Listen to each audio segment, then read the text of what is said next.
Hola, soy Alencina Historiano Delgado, del grupo de Físico-Química con el maestro Luis Miguel. Y pues hoy estaremos hablando de coloides. Bueno, sin más, pues iniciemos con esta, la charla de los coloides.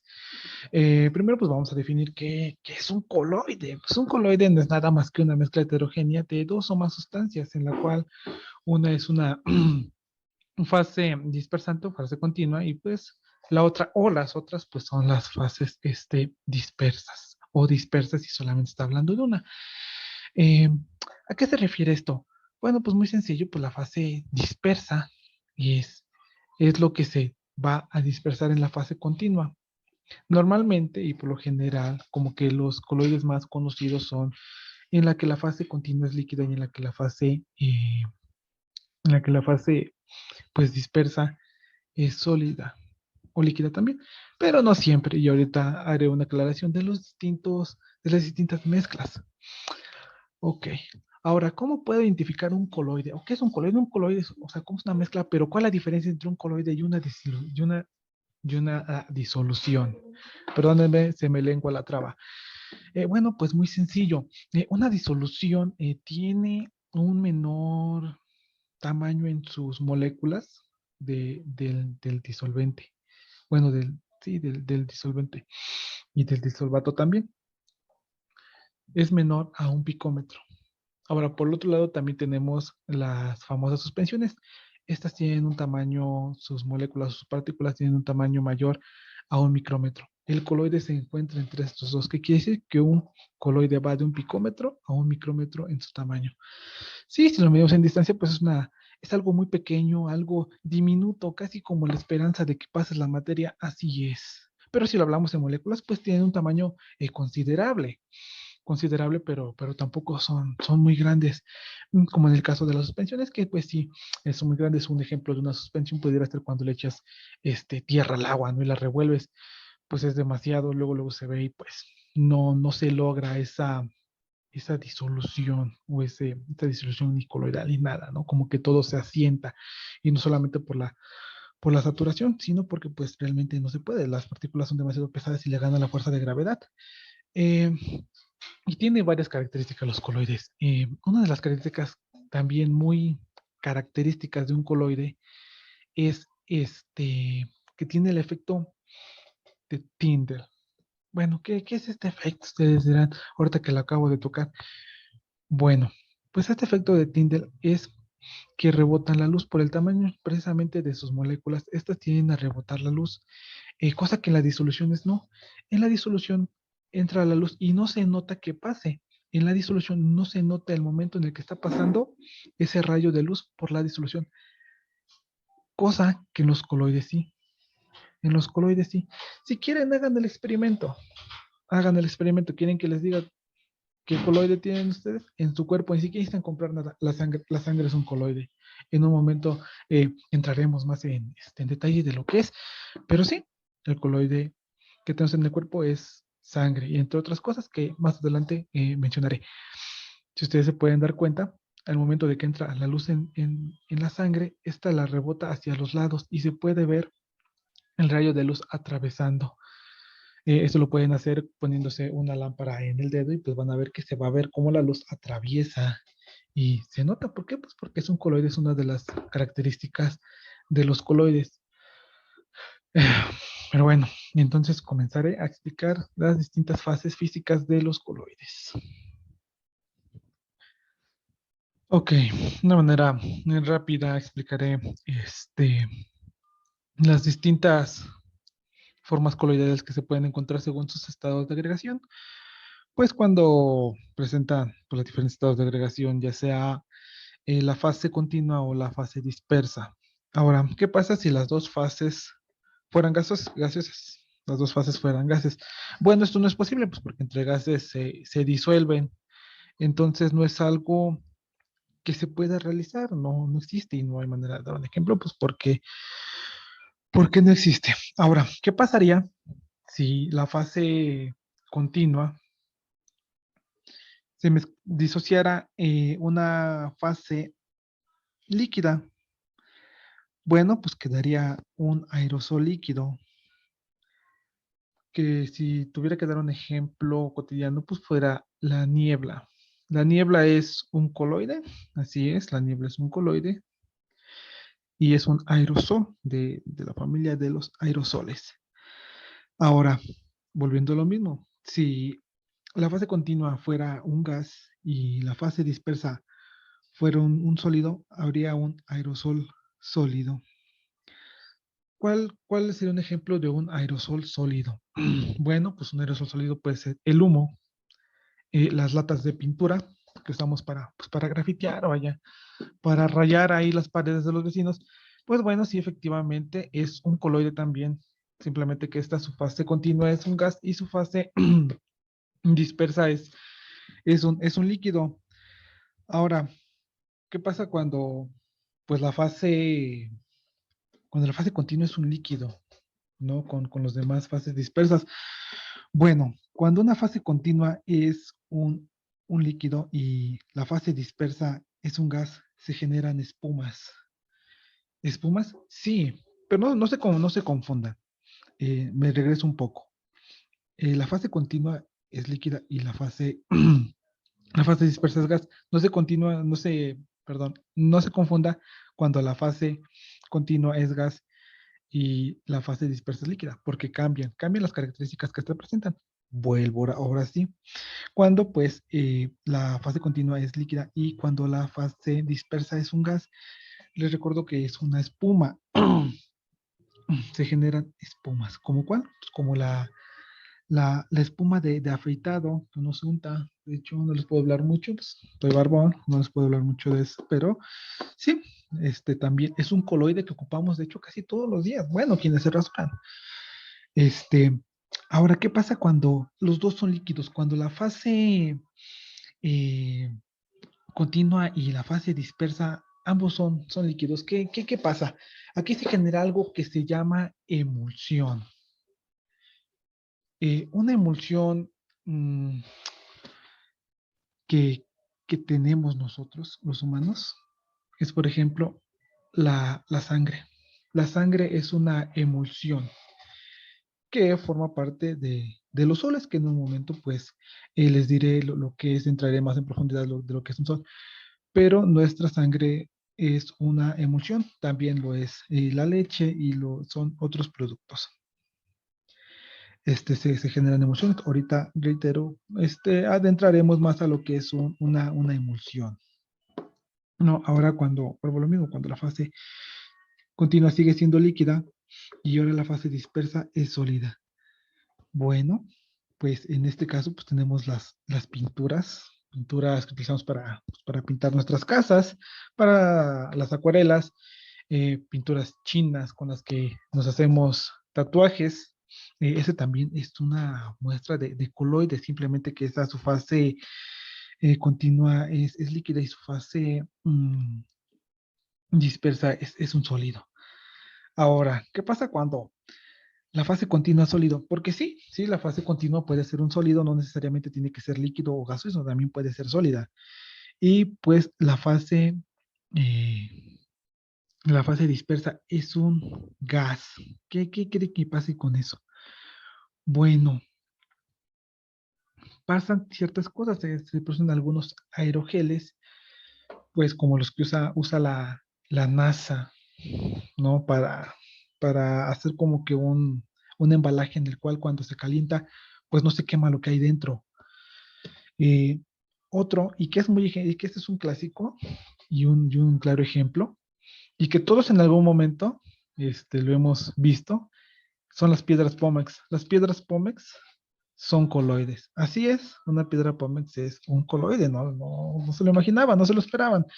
Yo también me quedé asombrado cuando noté esa noticia, ese dato, no lo sabía, pero las piedras Pómex son coloides, en el cual la fase continua es un sólido y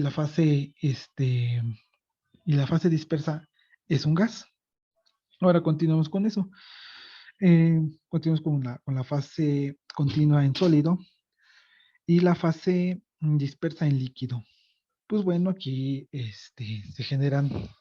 ciertos geles y aquí es donde se produce mucho algo que se llama gelación, que también en un momento entraremos en detalle de lo que es una gelación.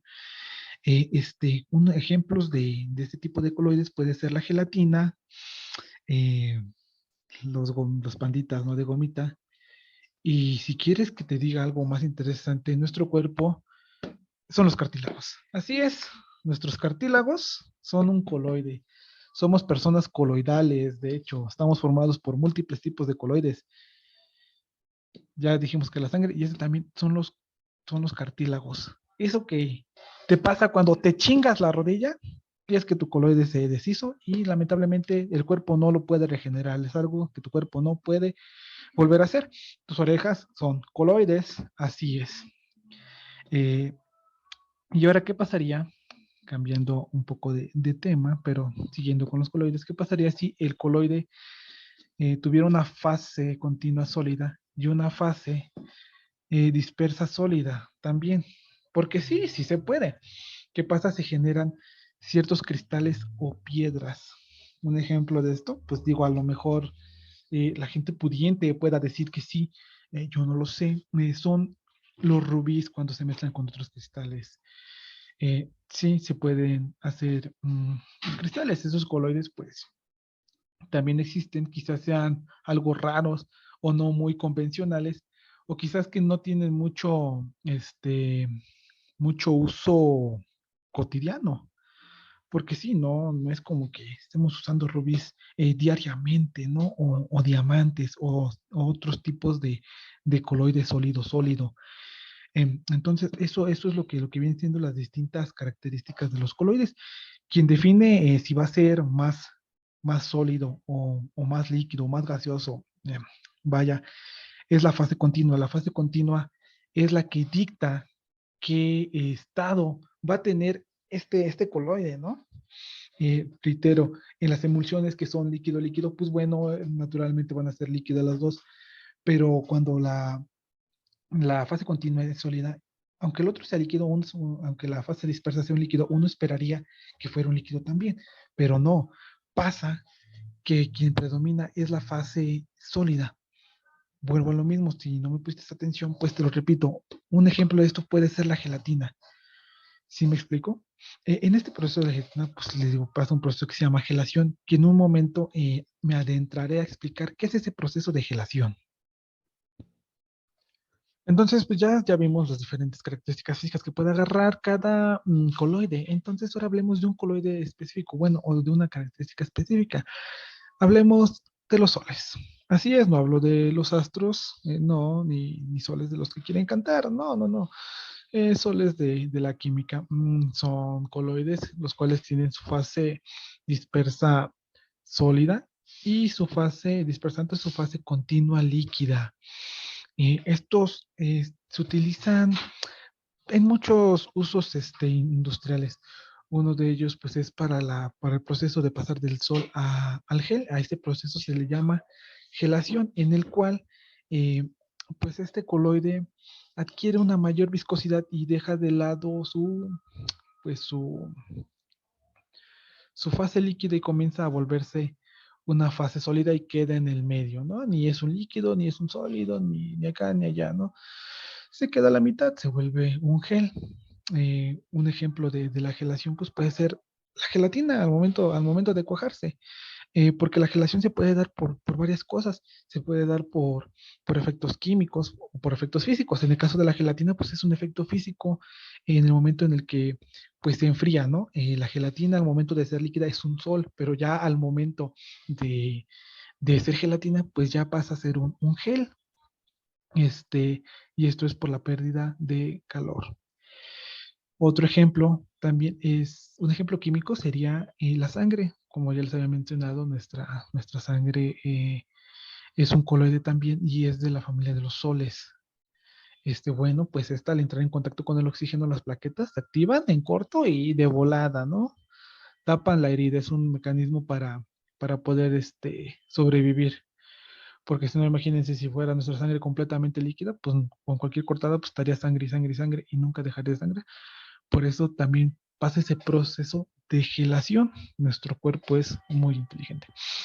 Incluso cuando hay sangre en cantidades, pues, masivas, pues se hace un coágulo enorme. Para quien gusta de la moronga, pues sabrá de lo que estoy hablando.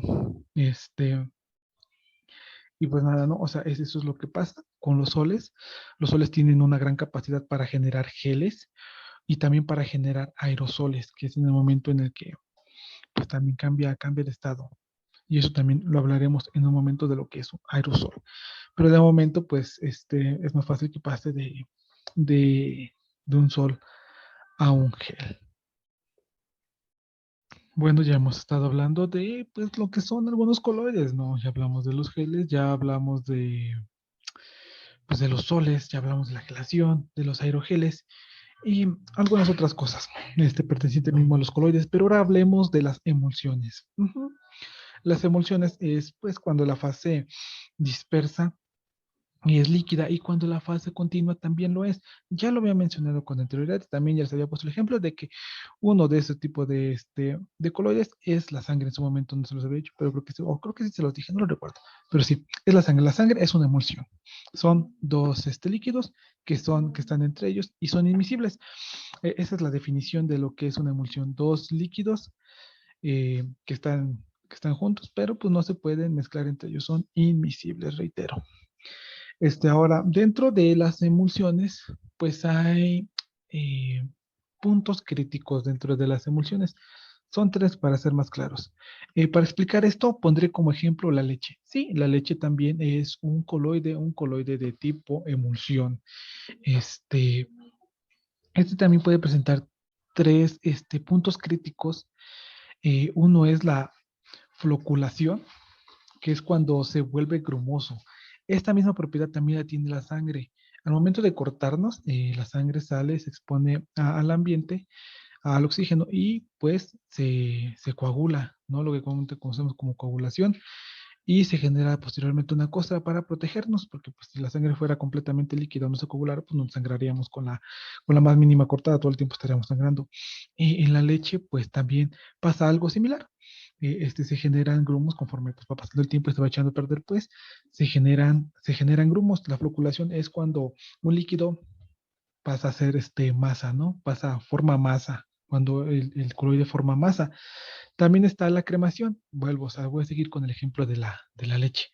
Bueno, pues la cremación es cuando, pues como que la mayor cantidad de grasa en el caso de la leche, pues se va hacia arriba.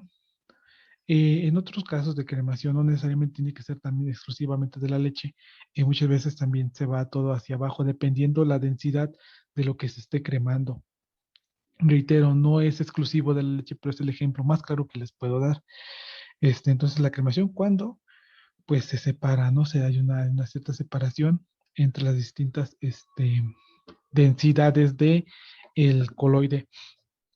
Y también está la coalescencia. Bueno, ¿qué es la coalescencia? La coalescencia es cuando se unen en un solo líquido. Vuelvo con la de la leche, es cuando se corta. La coaleación es cuando la leche se corta. Y pues como podemos darnos cuenta, como que se separa un tipo como de sólido. No sé, nunca lo he tocado, pero al final queda un líquido. Bueno, pues ese líquido es la coalescencia, en la que se une todo lo que tiene y pues ya no sirve. Se separa, ¿no? Como que se separa y queda solamente el líquido. Entonces, esa es la manera más simple en la que les puedo explicar los tres puntos críticos que pueden presentar muchas veces las emulsiones. No todas las emulsiones las presentan, hay emulsiones que son muy estables. Por ejemplo, el agua con aceite es una emulsión también. Si nos damos cuenta, pues no se puede mezclar. Y pues esta no se, pues ni se flocula, pero sí se crema, como que se crema, ¿no? Porque se separa y se va a la parte menos densa, se va hacia arriba, que en este caso es el aceite, y pues el agua se queda en la parte de abajo, ¿no? Entonces, eso es lo que vendría siendo una, una emulsión y no precisamente la emulsión de Scott. Un ejemplo también de cómo funcionan las emulsiones o cómo se verían las emulsiones, porque me dices que es una emulsión. Una emulsión también puede ser, en un ejemplo muy burdo, una lámpara de lava. Es algo similar, ¿no? Porque son invisibles y están ahí, ¿no? Y también pues es muy estable porque no generan porque pues no generan floculencia, ¿no? Aunque pues también, como todos, pues se llega a ese punto de cremación, porque tampoco llega a la coalescencia, ¿no? Que es cuando se mezcla, no se puede mezclar ese producto que tiene, que se le llama lava de las lámparas de lava. Pero bueno, eso ya está. Ahora, también lo que tiene pues la emulsión es que pues es el coloide por excelencia, es el más común, es el que todo el tiempo vamos a estar viendo, es el más común, el más común, el que hay en más abundancia. Y también de este es en el que mejor se pueden apreciar los distintos fenómenos físicos y químicos que pasan dentro de un coloide. Reitero y vuelvo, el efecto de Tyndall. Tomemos otra vez en la leche. En el efecto de Tyndall con la leche, pues bueno, la leche cuando está de leche pura, ¿no? De leche salida de la vaca, no de leche ya diluida, de una leche ya salida de la vaca. Si lo pueden notar a veces cuando le damos la luz, esta se nota de un color azul, ¿no? Se nota de un color azul. O en la crema, en el caso de la crema, se nota de un color amarillo. Esto es pues por sus moléculas, ¿no? O sea, que reflejan y que dispersan esa luz. Entonces, pues la leche mientras más pura sea, se va a ver más azul y pues mientras más grasa tenga, se va a ver más, más amarilla. Entonces, pues eso se puede notar. Entonces, tengan cuidado también, es una recomendación de cómo distinguir cuándo pues la leche es realmente leche y cuándo la leche no es leche. La leche es leche cuando se ve de color azul y la leche eh, es más grasa que otra cosa cuando tiene una tonalidad amarilla. Obviamente cuando le ponemos unas de luz blanco enfrente de. Ok, ya estuvimos ahorita hablando de la leche y de pues, cómo es una emulsión. Bueno, también no solamente es una propiedad lo que les voy a mencionar de las emulsiones, sino de todos los colores en general. Es el efecto de movimiento browniano. Sí, sí, está bien dicho. ¿Qué consiste este efecto? Bueno, es cuando una molécula choca contra otra y se está moviendo constantemente. Eh, es por eso que los coloides se quedan siendo coloides, ¿me explico? Es por eso que la leche sigue siendo leche y no se separa de sus distintos líquidos, no se separan. O un ejemplo, pues quizás un poquito más claro, un poquito más burdo también, sería cuando lavamos. Cuando lavamos el agua con el jabón, pues hace también un coloide y pueden pasar días y dejar el agua ahí y el jabón sigue estando disperso en el agua. ¿Por qué? Es por este efecto. Realmente este efecto es muy importante en los coloides, es lo que los vuelve coloides. Porque este efecto no tiene tanta presencia, por ejemplo, en las suspensiones. Sí tiene un efecto, pero no es tan impactante en las suspensiones, pues las suspensiones son más pesadas, o sea, sus moléculas son más pesadas, entonces se van para abajo, pero eso no quiere decir que no se esté moviendo. Incluso una piedra tiene ese tipo de movimientos, no importa, todo constantemente se está moviendo. Todo está en movimiento, todo tiene una cierta vibración, pero simplemente en los coloides esto es lo que lo ayuda demasiado. Esto es lo que lo vuelve un coloide, ¿no? Que una partícula choca contra otra, como todo el tiempo están moviendo los átomos, estas chocan contra otras, y chocan y chocan y chocan, y todo el tiempo se están moviendo. Entonces, por eso realmente no se separan. A menos que estén en los puntos críticos que ya había mencionado, pero eso es para las emulsiones, simplemente para las demás no. Un ejemplo de eso es el polvo. El polvo es un claro ejemplo de movimiento browniano. Hay polvo, muchos dicen, no, es que es por el aire. Sí, pero hay polvo que ni siquiera necesita corrientes de aire para que esté en movimiento. ¿Por qué? Porque es precisamente ese choque de partículas los que hace que una partícula de polvo choque contra otra y esa otra sube y sube y sube y va chocando contra más, contra más, contra más, contra más y se ve ese efecto. No necesariamente es porque hay corrientes de aire, también se da por ese efecto, el efecto browniano, perdón, es eso. Y eso también es algo esencial dentro de los coloides. Bueno, algo de lo que olvidé hablarles hace un momento, pero ahorita lo retomo, es la peptización. La peptización no hice mucho énfasis en eso. Bueno, ni siquiera lo mencioné, pero también es una característica de los coloides, no de una manera indirecta. ¿A qué me refiero? Cuando algo se precipita, cuando algo pasa de un coloide a, pues un precipitado puede generar cristales, puede generar algún tipo de gel, algún otro tipo de cosa. Hay un proceso inverso. Ese proceso inverso es la peptización. ¿No? La peptización es cuando pasa de ser un cristal o un coágulo, ¿no? No necesariamente sangre, ¿no? O sea, cuando una floculación, más bien, pasa de ese estado a otra vez su estado coloidal primitivo, ¿no? Y no primitivo me refiero que sea un cavernícola, no primitivo, sino a lo que inició, ¿no? Primitivo, como lo dice, ¿no? O lo primero. Y eso es la peptización. La peptización es la reacción inversa de la cual puede pasar de un cristal o de una floculación o de lo que sea que esté en otro estado a un estado coloidal, en donde otra vez se vuelve a dispersar. Y pues nada, no se puede lograr otra vez volviendo a poner el, el diluyente y aplicándole temperatura. Es un ejemplo claro de lo que se puede hacer. Por ejemplo, hablemos de la gelatina. La gelatina ponerle temperatura y un poco más de agua, pues esta vuelve a su estado inicial, ¿no? O las gomitas, los panditas, esos de gomita, también, ¿no? ¿Qué pasa cuando le ponemos calor? Ah, bueno, vuelve a un estado coloidal. Se está peptizando, ¿no? O sea, está en un estado de peptización. O lo había olvidado comentárselos, pero es muy importante que lo sepan, porque así como puede pasar de coloides a otras cosas, también de otras cosas pueden pasar a coloides. Se puede ir de allá para acá y viceversa, ¿no? Entonces, pues eso es lo que es la peptización. Ok, ya hemos hablado de los coloides, pero hablemos de una aplicación cotidiana que se le da pues a los coloides y a los efectos que este tiene. Y ya lo he mencionado un poco antes, pero vamos a ahondar mucho en cómo funciona un jabón y qué es un jabón, ¿no? Y por qué funciona un jabón.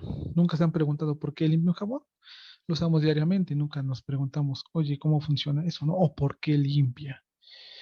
Bueno, pues aquí te lo voy a explicar. En términos pues muy fáciles de digerir, las moléculas del jabón se forman a partir de un ácido graso, o sea, cualquier grasa vegetal o animal, sebo, ¿no? De algún animal, y una base súper básica, ¿no? ¿Qué me refiero con una base súper básica? Pues bueno, con algo que tenga un pH muy alto, cerca del 14 o el 14, ¿no? Como cuál puede ser, bueno, como el hidróxido de potasio, el hidróxido de sodio, entre otros hidróxidos que son normalmente los que tienen un pH pues muy alto. Esto se les hace reaccionar con ácidos grasos, los cuales generan pues estas moléculas de jabón que, que se polarizan mucho. Y por un lado tienen una parte hidro, hidrofóbica, que es la parte de la grasa, y esa pues no se mezcla con el agua, pero sí atrae otras grasas. Y del otro lado tiene pues como una cabecita que es hidrofílica, ¿no? Que esa puede estar en el agua sin ningún tipo de problema, sin separarse. Ahora, ¿esto qué es lo que pasa? Que cuando se comienza a disolver en el agua, pues bueno, lo mismo se genera como que un coloide, ¿no? Un coloide entre la molécula del jabón y del agua. ¿Por qué? Pues porque, reitero, ¿no? Aunque el jabón tiene una parte que es eh, hidrofóbica, también tiene una parte que es hidrofílica. Entonces, esta parte hidrofílica es lo que la hace que se esté moviendo. Esta lucha entre esas dos partes están luchando. Pero ahora, ¿eso qué tiene que ver con el hecho de lavar? Con el hecho de que sirva para lavar. Ah, bueno, pues realmente mucha de la suciedad son grasas. Realmente casi toda la suciedad es grasa. Y este es difícil de quitar, ¿no? Porque hay otras cosas que se quitan simplemente con agua, no sé, la tierra, cosas así se quita con agua.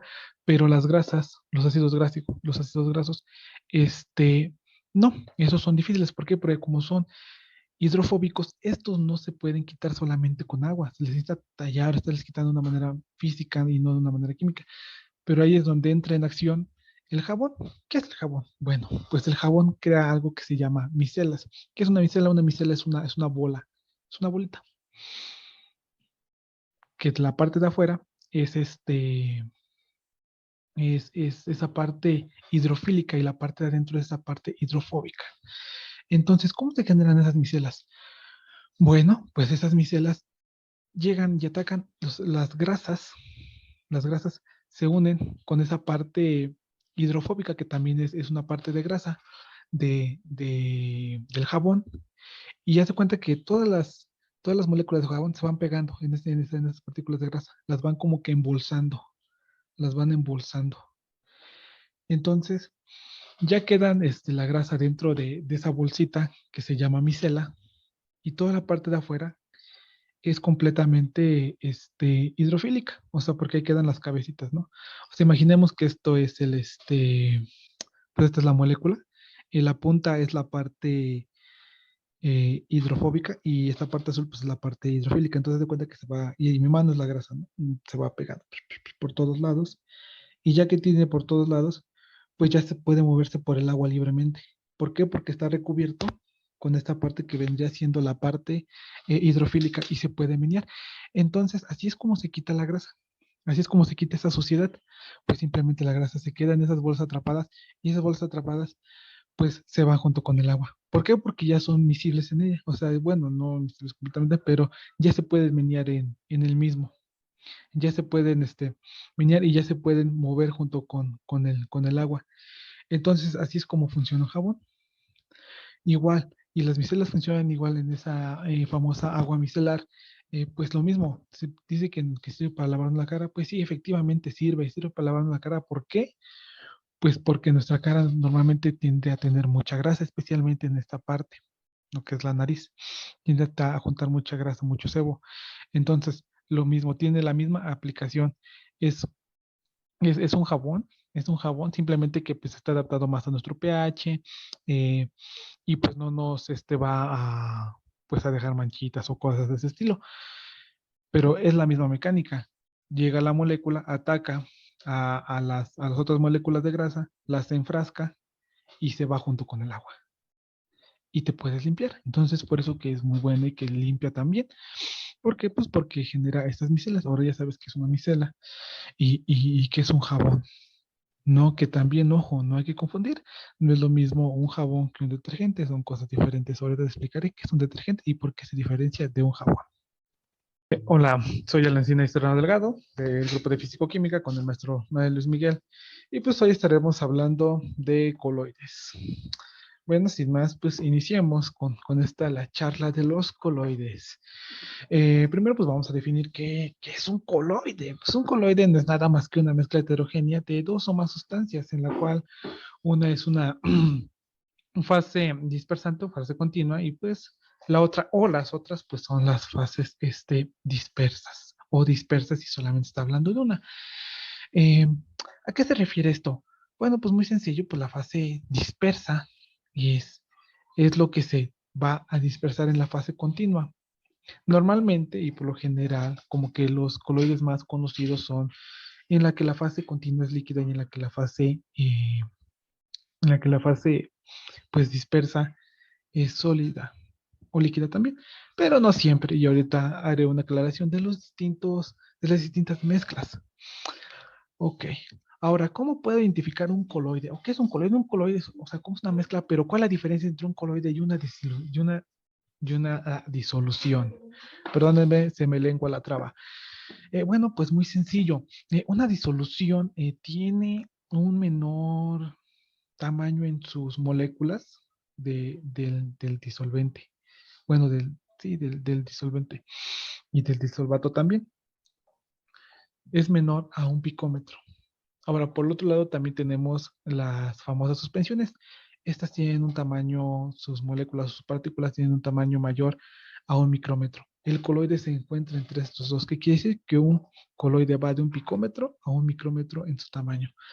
Sí, si lo medimos en distancia, pues es algo muy pequeño, algo diminuto, casi como la esperanza de que pases la materia, así es. Pero si lo hablamos en moléculas, pues tienen un tamaño considerable, pero tampoco son muy grandes, como en el caso de las suspensiones, que pues sí, son muy grandes. Un ejemplo de una suspensión pudiera ser cuando le echas tierra al agua, ¿no? Y la revuelves, pues es demasiado, luego se ve y pues no se logra esa disolución o esa disolución unicoloidal y nada, ¿no? Como que todo se asienta y no solamente por la saturación, sino porque pues realmente no se puede. Las partículas son demasiado pesadas y le gana la fuerza de gravedad.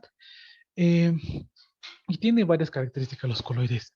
Una de las características también muy características de un coloide es que tiene el efecto de Tyndall. Bueno, ¿qué es este efecto? Ustedes dirán, ahorita que lo acabo de tocar. Bueno, pues este efecto de Tyndall es que rebotan la luz por el tamaño precisamente de sus moléculas. Estas tienden a rebotar la luz, cosa que en las disoluciones no. En la disolución entra la luz y no se nota que pase. En la disolución no se nota el momento en el que está pasando ese rayo de luz por la disolución, cosa que en los coloides sí.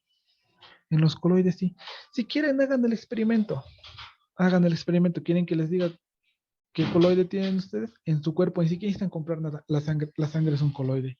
En un momento entraremos más en detalle de lo que es. Pero sí, el coloide que tenemos en el cuerpo es sangre y entre otras cosas que más adelante mencionaré.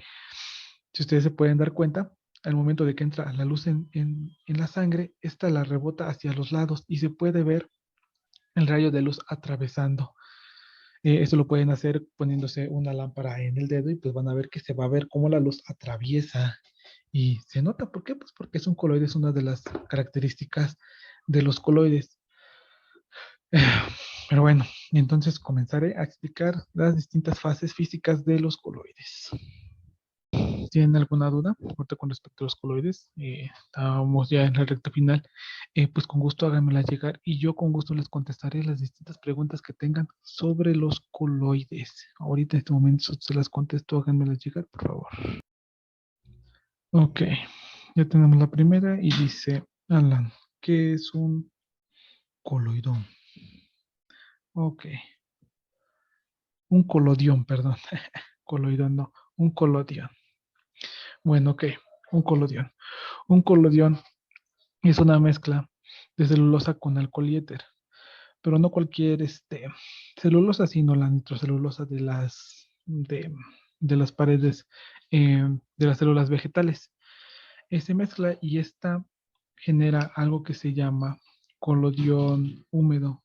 Bueno, es forma del colodión, pero hay un colodión que se llama colodión húmedo.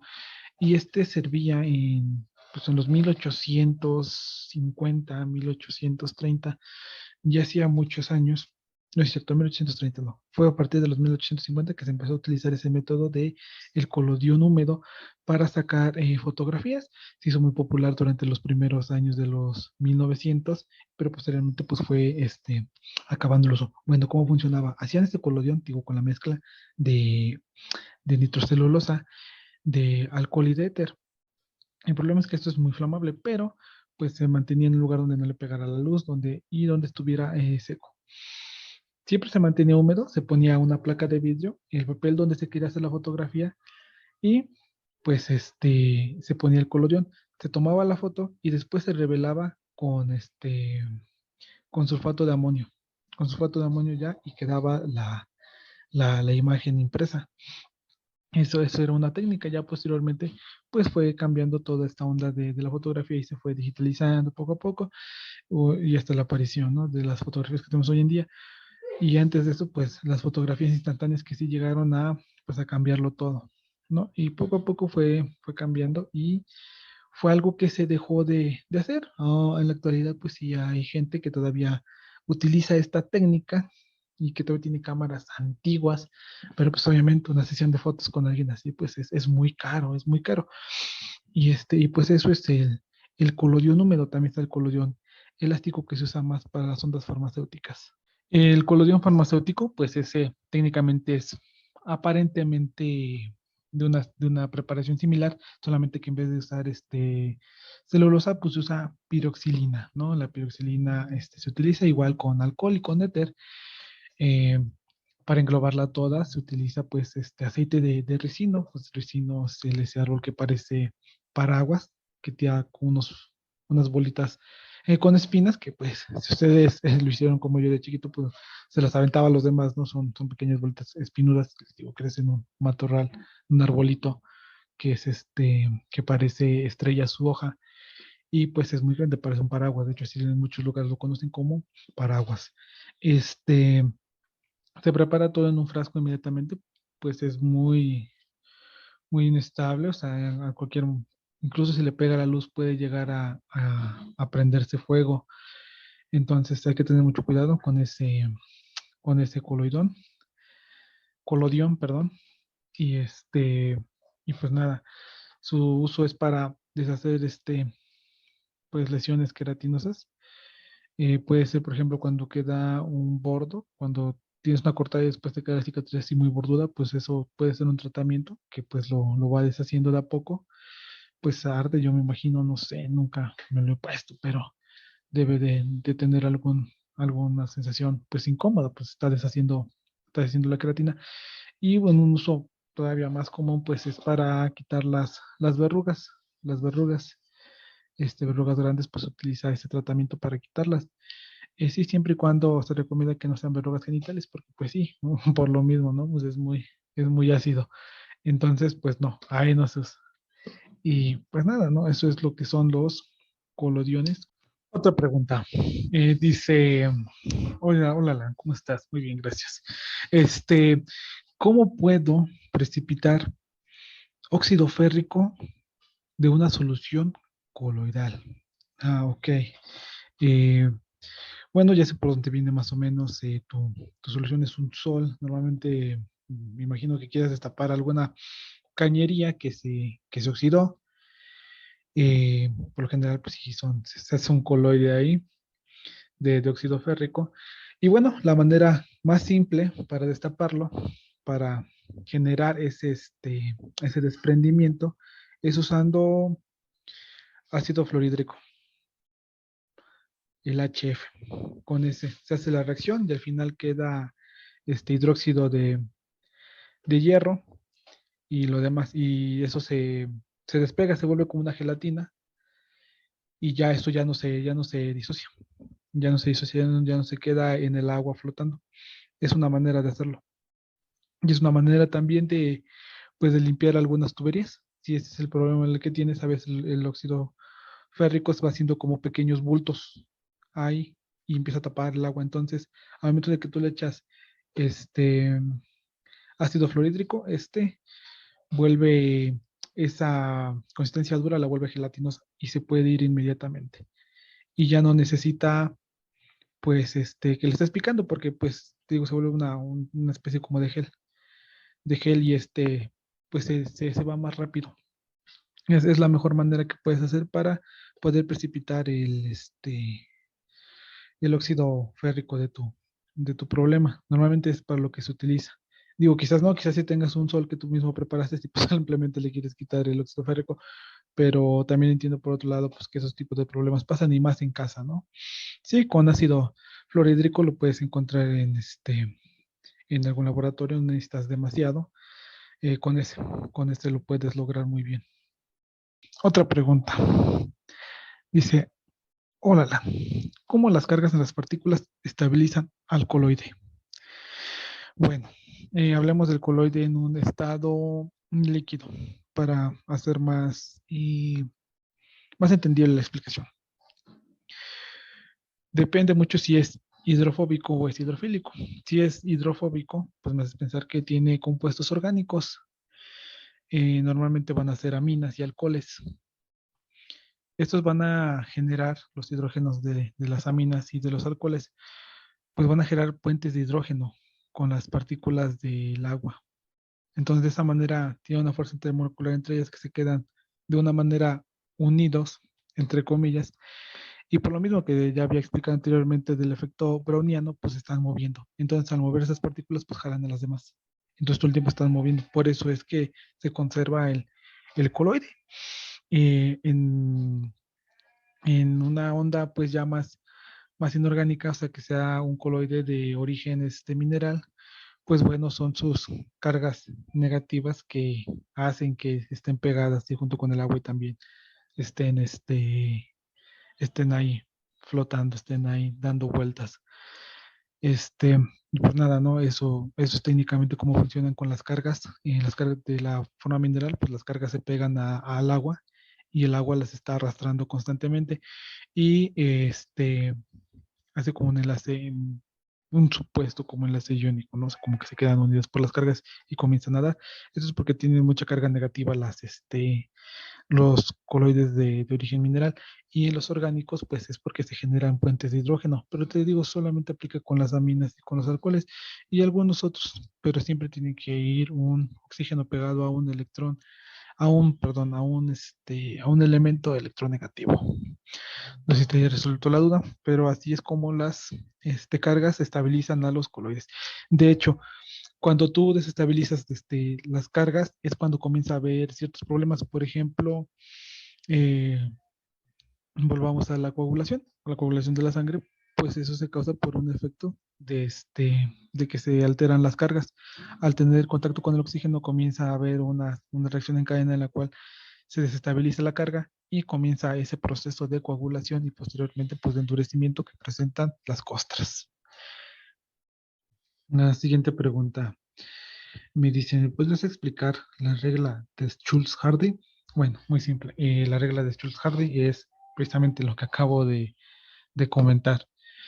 La regla de Schultz-Hardy, así cito textualmente, dice que la precipitación de los coloides hidrofóbicos se efectúa por iones de carga contraria a la partícula coloidal y más intensa cuando la valencia de dicho ion es mayor.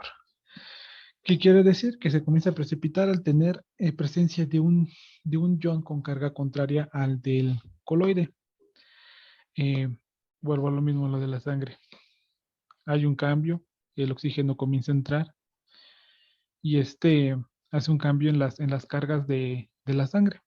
Entonces el oxígeno se empieza a unir y pues su valencia es de -2. Si recuerdas, pues solamente valencia ya está ahí de -5 a +5, o sea, es una valencia intermedia, pero es lo que genera que se comience a coagular, que comience a precipitarse precisamente las plaquetas, ¿no? Es una reacción química por la cual se precipitan y comienza a hacerse coágulos y posteriormente se endurece. Esta se va endureciendo cada vez más, más, más, hasta que se vuelve una costra.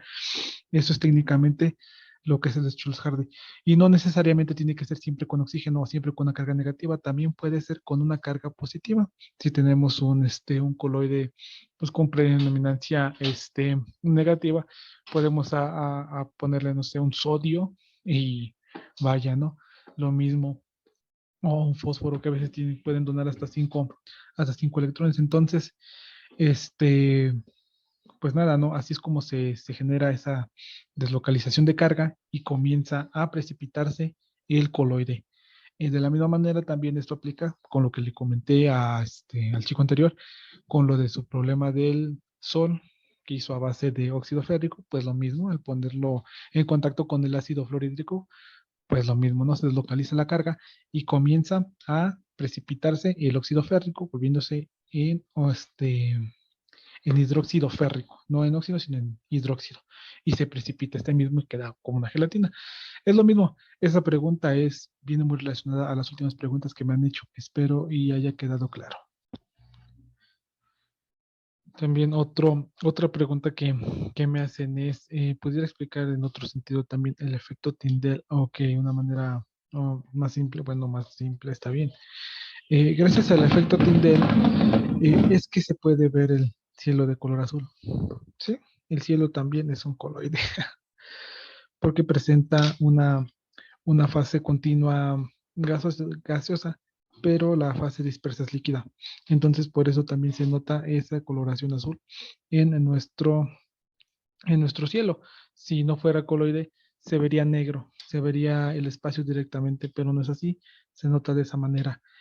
Y pues bueno, con esa pregunta me despido. Fue un gusto haber charlado con ustedes. Eh, pues nada, me despido. Que tengan una linda tarde. Bye.